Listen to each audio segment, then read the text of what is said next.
சண்டையில சாவன்னு சொல்லிட்டு போயிட்டாரு. ஏன் சார் வளர்ப்புக்கு பேசுனீங்களே சார், வளர்ப்புக்கு பேசுனீங்கல்ல, அவங்க வளர்ப்பை பத்தி நீங்க எப்படி பேசலாம்னு பேசுனீங்க, வன்மத்துக்கு பேசுனீங்கல்ல, சாவுங்க அப்படின்னு சொல்றது அது எப்படி சார் நீங்க கேட்காம இருப்பீங்க?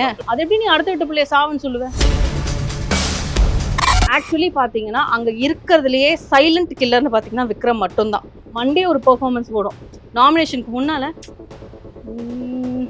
இன்னும் பண்ணிடலான் இருக்கேன் அப்படி போகும். பார்வதி அண்ட் டீம் ஆகுது டைரக்டா பேசிப்பாங்க, நீ அவனை பண்ண நான் இவனை பண்றேன். இந்த டீமே வந்து மறைமுகமா போகும். இல்லைன்னா நாமினேட் பண்ணிட்டு நான் அவனை தான் நாமினேட் பண்ணேன்னு சொல்லுவாங்க. ஆனா என்னவோ பாவம் சாண்ட்ரா போய் சமாதானப்படுத்தினாங்க. ரம்யா போயிருந்தா பிரஜன் போயிருக்க மாட்டாரு, அது சாண்ட்ரா புரிஞ்சுக்கல, ஜஸ்ட் மிஸ் ஆயிட்டாங்க ரம்யா. ஆனா மேபி அவர் போனதுக்கு அப்புறமா அதை நினைச்சு ஃபீல் பண்ணிருப்பாங்க, முன்ன நிறுத்தினதுனால தான் நீ என் புருஷன் போயிட்டாரு அப்படிங்கிற மாதிரி.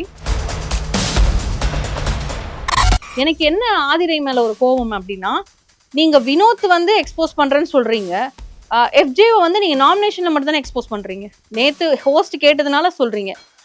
ஏன் உங்களுக்கு நீங்க முக்கியமா வெளியே போனதுக்கான ஒரே காரணம் எஃப்ஜே தான். அப்போ அந்த ஒரு பர்சன் கிட்ட ஏன் உங்களால ஸ்ட்ரைட் ஃபார்வர்டா அடிக்க முடியல?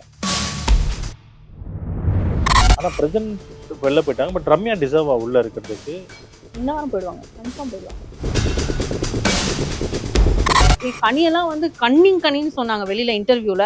அவங்களெல்லாம் என்னை திருப்பி உள்ள விட்டீங்கன்னா நான் அவங்களோட ஃபேஸை ரியல் ஃபேஸை வெளியில காமிச்சிருவேன், கிழிச்சிருவேன். நாங்க ஒன்றும் பண்ணல.